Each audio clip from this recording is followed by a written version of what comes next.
ओम शांति। आज प्यारे मीठे भगवान की मीठी मुरली मंथन की डेट है 20 फरवरी 2021। तो मीठे मीठे बाबा से हम मीठी मीठी वाणी सुनते हैं कि बाबा ने हमें आज क्या समझाया। भगवान कह रहे हैं, तुम ईश्वरीय संप्रदाय हो, तुम्हें ज्ञान सूर्य भगवान मिले हैं, अभी तुम जागे हो तो दूसरों को भी जगाओ। भगवान कह रहे कि तुम ईश्वरीय संप्रदाय के हो, मतलब ईश्वर के बच्चे हो, उनके समुदाय के हो। तुम्हें अभी ज्ञान सूर्य मिला है। अब जैसे कि हम सुबह उठते हैं ना, हाँ, सूर्य सूर्य के उगने के पहले उठ जाएं तो कितना मन हेल्दी रहता है ना। कहते भी ना, ब्रह्म मुहूर्त का गायन है कि सुबह उठो तो सुबह का 2 घंटे की जब पढ़ाई करते हैं या कुछ भी काम करते हैं तो रात के 5 घंटे के बराबर का परिणाम देती है। हम सूर्य के साथ हर कर्म करें, मतलब कहते हैं ना कि छोटे छोटे कार्यों पर भी दूसरे पर निर्भर हो जाते हैं। हमें अपने आप पर निर्भर होना है और सूर्य के उगे रहने पर ही हम सारा काम खत्म कर ले अपना सब कुछ। और सूर्य जब अस्त हो जाए तो हम भी विश्राम में आ जाएं तो हम एवर हेल्दी रहेंगे। हाँ, और प्रकृति ने मनुष्य को शरीर दिया है, मगर मनुष्य की आदतें प्रकृति से मेल नहीं खाती, जिस कारण से समय नष्ट होता है। हम जो भी काम करते हैं, चाहे छोटा हो या बड़ा, उसमें ऊर्जा की जरूरत होती है। तो हमें सभी कार्य करने के लिए सूर्य की उपस्थिति में ही कर लेना चाहिए, कोई भी कार्य। तो ये तो हो गई स्थूल सूर्य सन की बात, लेकिन यहाँ तो ज्ञान सूर्य भगवान की बात हो रही है। परमात्मा आ चुके हैं, तो क्या हमें अपने सारे काम उनके सानिध्य में नहीं करना है? हाँ, उनकी इच्छा से नहीं करना, उनके समझाने से नहीं करना है। तो फिर हम खुद भी जगे और औरों को भी जगाए, क्योंकि सारी दुनिया भी कुंभकर्ण की नींद में सोई हुई है। सबको जगाने का काम भगवान ने हम बच्चों को दिया है। क्योंकि कहते हैं ना कि हमें कौन नहीं मिला ये महत्वपूर्ण नहीं है, कौन नहीं, ये क्या नहीं मिला ये महत्वपूर्ण नहीं है। महत्वपूर्ण तो यह है कि हमारे साथ कौन है। और मुसीबतें भी रुई से भरी बोरी की तरह है।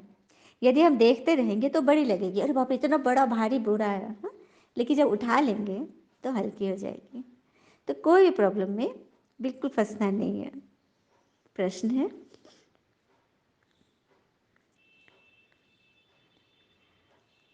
अनेक प्रकार के टकराव का कारण तथा उसका निवारण क्या है? उत्तर, जब देह अभिमान में आते हो तो अनेक प्रकार के टकराव होते हैं। माया की ग्रहचारी बैठती है। बाबा कहते हैं, देही अभिमानी बनो, सर्विस में लग जाओ, याद की यात्रा में रहो तो ग्रहचारी मिट जाएगी। तो देखा, अनेक प्रकार के टकराव का कारण आपसी मतभेद है। अपने आप में हमें मतलब बिल्कुल परफेक्ट करना है। क्योंकि कहते हैं ना, एक समय था जब मंत्र काम करते थे, फिर समय आया जब यंत्र काम करने लगे, फिर समय बदला तो तंत्र काम करते हैं, और आज षड्यंत्र काम करते हैं। तो हमें बिल्कुल भी किसी बात में नहीं पड़ना है। अगर कोई हमारे अच्छे कार्य पर भी संदेह करता है तो करने देना, क्योंकि शक सदा सोने की शुद्धता पे किया जाता है, कोयले की कालिख पर नहीं। तो किसी भी बात में देह अभिमान आने से पहले हम यह सोचें कि हम किसका कार्य कर रहे हैं। हम भगवान का काम कर रहे हैं, और भगवान ही हैं जो हमें हर तरह से बचाते हैं। उनकी श्रीमती हमें बिल्कुल जगा देती है। तो हमें खुद भी जगना है और औरों को भी जगाना है। ओम शांति। फिर बाबा आगे कह रहे हैं कि मैं तुम बच्चों के पास आया हूँ, तुम बच्चों को श्रीमत दे समझाने, क्योंकि तुम्हें अभी रावणपुरी से विष्णुपुरी में चलना है ना। हाँ, और माया ही है जो राम की संतान को बेहोश कर देती है। लक्ष्मण जी की कहानी है ना, सबको पता है ना। लक्ष्मण जी को जो वान लगे थे मेघनाथ ने, किसी से बेहोश हुए थे और हनुमान जी फिर संजीवनी बूटी का पहाड़ लेकर आए थे। लेकिन एक बात शायद ही किसी को पता होगी कि राम जी ने लक्ष्मण जी को मृत्यु दंड दिया था। ये बड़ी अनहोनी बात लिखी हुई है शास्त्र में, जो उसे बताना चाहूँगी कि एक बार जब अयोध्या लौट रहे थे रावण पे विजय जीत हासिल करके, राम जी लोग तो अपने नगर में आके अच्छे से राजपाट चल रहा था। तो यमराज ने राम जी से कहा, मिलने आए और कहा कि मुझे आपसे कुछ ज़रूरी बातें करनी है। तो रात भर में अंदर चल के बात करते हैं, लेकिन एक शर्त है। राम जी ने पूछा क्या? कि हम दोनों की बात के बीच में कोई अगर आया तो आपको उसे मृत्यु दंड देना पड़ेगा, इसलिए आप पहले ही सबको आगाह कर दीजिए। राम जी बोले कि हाँ ठीक है। लक्ष्मण जी को बुलाया। लक्ष्मण जी तो उनका परम भक्त था। बोले कि तुम द्वार पर खड़े हो जाओ, किसी को भी अंदर आने मत देना। हाँ, हम दोनों की बातें चल रही है, बिल्कुल मत आने देना, ये मेरा सोच लो कि मेरा आदेश है। लक्ष्मण जी तो राम जी के भक्त, हाँ आज्ञा पालक, खड़े हो गए द्वार पे। तो देखा कि दूर से दुर्वासा ऋषि आ रहे थे। राम जी से उनको कुछ काम था, तो लक्ष्मण जी को बोले कि मुझे अंदर जाने दो। लक्ष्मण जी ने मना कर दिया कि नहीं, अभी नहीं जा सकते, भैया ने मना किया। तो दुर्वासा जी एकदम क्रोध में आ गए और बोले कि मुझे राम से मिलने दो, नहीं तो मैं पूरे नगर को श्रापित कर दूंगा। अब लक्ष्मण जी सोच में पड़ गए कि क्या करूं। तो वो अंदर के भागते हुए भैया से बोले, भैया देखिए दुर्वासा मुनि जी ऐसा कह रहे हैं, नगर को श्राप कर देंगे। तो राम जी बोले अच्छा ठीक है, उनको अंदर भेजो। तो उनको भेज दिया। दुर्वासा ऋषि अपना बातचीत किए, फिर मैं चले गए। लेकिन यमराज ने तो जो शर्त रखी थी, यमराज ने वो बात रखी कि अब तो आपको लक्ष्मण को मृत्यु दंड देना पड़ेगा। और राम जी तो बिल्कुल पसीने पसीने के, राम लक्ष्मण तो उनका प्रिय भाई भी है और भक्त भी है, और राम जी तो ऐसा करते नहीं किसी के साथ। लेकिन लक्ष्मण को बुलाना पड़ा। तो राम जी ने उनको सब बात बताई कि देखो ऐसा ऐसा शर्त था। तो फिर पूछे राम जी कि इसका कोई काट हो सकता है? यमराज से, यमराज हाँ एक काट है, यदि तुम अपनी इच्छा से जिसको तुम मृत्यु दंड देना चाह रहे हो उसका त्याग कर दो तो वो जीवित भी रहेगा और श्राप भी वो हो जाएगा, वचन भी हो जाएगा।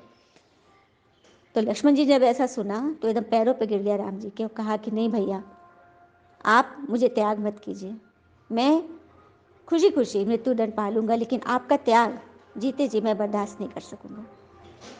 और फिर आगे की बात है कि लक्ष्मण जी ने स्वयं ही जल समाधि लेकर अपना शरीर त्यागा था। तो देखा, ये होती है निष्ठा। मतलब किस तरह से कितना विश्वास होता है कि सामने वाला जो भी कह रहा है वो मेरे भले के लिए कह रहा है, मैं उसकी अवहेलना कर ही नहीं सकता। तो ये बात है।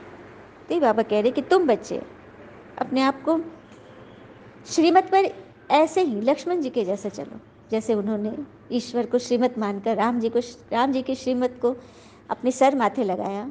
तो अभी तुम बच्चों को भी यही करना है। लेकिन बच्चों की अवस्थाएं कभी नीचे कभी ऊपर होती रहती है, ग्रहचारी बैठती है, उनको मिटाने का कितना प्रयत्न करते हैं। तभी तो बाबा घड़ी घड़ी कहते हैं बच्चे तुम देह अभिमान में आते हो, इसीलिए टक्कर होता है, तो देही अभिमानी बनो। बच्चों में देह अभिमान बहुत है, तुम देहीवानी बनोगे तभी पिता की याद रहेगी और सर्विस में उन्नति होगी। सच बात है, यदि किसी बात की खिटपिट हो जाती है, मन महसूस हो जाता है, तो सेवा तो धरी की धरी रह जाती है, क्योंकि कुछ बातें मन ही नहीं लगेगा। और फिर कहते हैं ना, तकदीर में नहीं तो फिर तदबीर भी नहीं होगी, भाग्य भी नहीं बनेगा। तो हमें एकदम सचेत रहना है। फिर आगे बाबा कह रहे कि आज मनुष्य, सारी दुनिया में लड़ाई झगड़ा ही फैला हुआ है, मनुष्य भी कितना आपस में लड़ते रहते हैं। मनुष्यों में ही समझने की बुद्धि है, 5 विकार भी मनुष्य में गाए जाते हैं, जानवरों की थोड़ी ना बात है। लेकिन आज मनुष्य जानवर से भी बदतर है, अपने आप को गाली भी दे देता है। किस तरह से मनुष्य की बुद्धि एकदम गिर चुकी है। इसलिए तो भगवान को आना पड़ रहा है, और भगवान हमें सिखा रहे हैं कि कैसे हम श्रीमत से हम ऊपर उठें। तो तुम बच्चों को नशा रहना चाहिए कि हम किसकी ग्लानि नहीं करें। हाँ, ये तो राइट बात है ना, वो तुम्हें ऊपर उठ कर दिखाना है। अच्छा, मीठे मीठे बच्चों प्रति भगवान की नमस्ते, हम बच्चों की भी प्यारे शिव पिता को नमस्ते। और बाबा दिल से सभी आत्माओं की तरफ से आपको very very very good morning. धारणा के लिए मुख्य सार है, पहली पॉइंट, भारत में सुख शांति की स्थापना करने व भारत को स्वर्ग बनाने के लिए आपस में सेमिनार करनी है, मीटिंग करनी है, श्रीमत पर भारत की ऐसी सेवा करनी है। बाबा कह रहे आपस में ब्राह्मण बच्चे भी आपस में बातें करो, तो सेवा प्रति करो कि सेवा को कैसे आगे बढ़ाएं, कैसे किसको समझाएं। ये नहीं कि आपस में ही भिड़ जाए, जो बाबा ने बोला ना, टक्कर होता है देह अभिमान से। दूसरी पर सर्विस में उन्नति करने व सर्विस से उच्च पद पाने के लिए देही अभिमानी रहने की मेहनत करनी है, ज्ञान का विचार सागर मंथन करना है। आपस के टकराव का मंथन नहीं, समय वेस्ट नहीं, बल्कि ज्ञान का मंथन करना है। क्योंकि कहते हैं ना कि अपनी विशेषताओं में रहो, चाहे आप कितने कठोर ही क्यों ना हो। यदि आप अपनी विशेषताओं में हो तो आज़ाद हो, नहीं तो तोता की तरह पिंजरे में होंगे जो कि औरों की भाषा बोलता है। तो अपनी विशेषताओं को देखो और उसको सफल बनाओ, चेंज करो और अपने आप को हमेशा ऐसा बनाओ कि हम हमेशा समाधान का हिस्सा बने, समस्या का नहीं, है ना। चलिए हम सभी भगवान से वरदान लेते हैं। मुरलीधर बाबा हम सभी बच्चों को बड़े प्यार से गोदी में बिठाए हमें वरदानों से माला माल करते हैं। आज बाबा ने कहा, अपनी श्रेष्ठ धारणाओं प्रति त्याग में भाग्य का अनुभव करने वाले सच्चे त्यागी भव। अपनी श्रेष्ठ धारणाओं प्रति त्याग में भाग्य का अनुभव करने वाले सच्चे त्यागी बनो। तो ब्राह्मणों की श्रेष्ठ धारणा है संपूर्ण पवित्रता। इसी धारणा के लिए गायन है ना, प्राण जाए पर धर्म न जाए। किसी भी प्रकार की परिस्थिति में अपनी इस धारणा के प्रति कुछ भी त्याग करना पड़े, सहन करना पड़े, सामना करना पड़े, साहस रखना पड़े तो हम रखेंगे। इसमें त्याग को त्याग न समझ भाग्य का अनुभव करने वाले ही सच्चे त्यागी तपस्वी बनते हैं और सही अर्थ में सच्चे ब्राह्मण कहे जाते हैं। देखा, बाबा ने हमें बता दिया कि ब्राह्मणों की श्रेष्ठ धारणा है संपूर्ण पवित्रता, मन वचन कर्म से। तभी तो हम सुनते आए ना, प्राण जाए पर धर्म न, कहते हैं रघुकुल रीत सदा चली आए, प्राण जाए पर वचन न जाए। तो अपनी नियम पर, अपने गुणों में हमें टिक के रहना है। हाँ, और ब्राह्मणों का पहला पहला नियम ही है संपूर्ण पवित्रता। किसी प्रकार की परिस्थिति हो, कुछ भी सहन करना पड़े, त्याग करना पड़े, सामना करना पड़े, तो हम साहस रखकर उस त्याग में भी अपने भाग्य को देखेंगे और सच्चे ब्राह्मण बनेंगे। स्लोगन, परिस्थितियों को अपने ऑर्डर में रखने वाले ही मास्टर सर्वशक्तिवान है। भगवान सर्वशक्तिवान है और हम बच्चे उनके मास्टर सर्वशक्तिवान। तो जैसे हमने बाबा को जाना, निश्चय किया कि भगवान आ गए हैं, तो भगवान ने अपनी सारी शक्तियाँ हमें सौंप दी। अब हम उसको रखे अब तलवार अस्त्र शस्त्र हमें मिल गए, उसमें हम धार कर रहे हैं ना कुछ कर रहे हैं, युद्ध में खड़े हैं, युद्ध के मैदान में, तो क्या हालत होगी हमारी। तो इन शक्तियों को समय पर, परिस्थितियाँ इसीलिए आती है,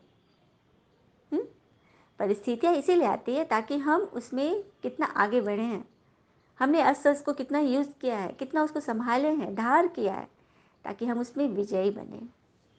तो बस शक्तियों का ऑर्डर प्रमाण चलाना, जिस वक्त जो शक्ति की आवश्यकता है उनका आह्वान करना है और मास्टर सर्वशक्तिवान बनना है और बनाना है। अच्छा, ओम शांति। शुक्रिया मीठे बाबा, वो बाबा के प्यारे प्यारे बच्चे।